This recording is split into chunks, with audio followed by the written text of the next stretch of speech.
පිස්සෙක්ව මහාන කරත් මොකද වෙන්නේ?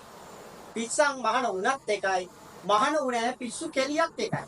දැන් අපි දැක්ක මේ දවස්වල මේක ආමුතුරු කෙනෙක් බෙල්ලවල දාගත්ත ෆොටෝ එකක් ෂෙයා වෙන සෝෂල් මීඩියා එකේ. ඒක අමතරව අපි දැක්කා මෙන්න මේ එක පුද්ගලෙක්ගේ. එක පුද්ගලෙක්ගේ ගිටාර එකක් අරගෙන ඇහිලා. එහෙනම්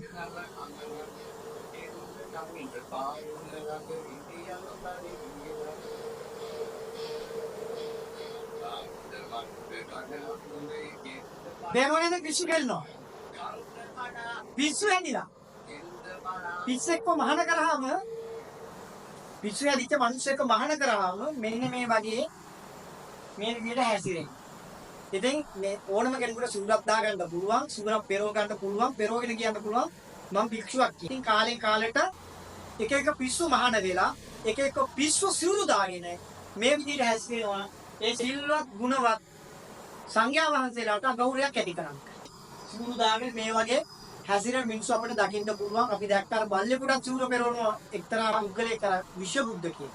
ඉතින් දැන් මේ ගිටාර ගහන කෙනෙක්. එහෙන් අපි දැක්කා මේ තව භික්ෂුන් වහන්සේ කෙනෙක් බෙල්ලවල දාගෙන නැල්ලා. සමහර භික්ෂුන් වහන්සේලා විවිධ විදියට මේ පුද්ගලයෝ සිවුරක් දාගත්ත පළියට භික්ෂුවක් වෙන්නේ නැහැ. සමාජ විරෝධී වැට මේ බුදුහාමුදුරුවෝ දේශනා කරපු ඒ ධර්මානුකූල ජීවිතය ගත කරන්නේ නැත්නම් ධර්මයට පිටුපාරනවා කියන්නේ සීලයක් නැත්නම් සීලයට අගෞරවයක් කරනවා නම් ධර්මයට අගෞරවයක් කරනවා නම් ශාස්ත්‍රුන් වහන්සේට අගෞරවයක් කරනවා නම් මුළු මහත් සංඝයා වහන්සේට අගෞරවයක් කරනවා නම් ඒ දැනත්තා සූරක් දාගත්ත පළියට භික්ෂුවක් වෙන්නේ නැත.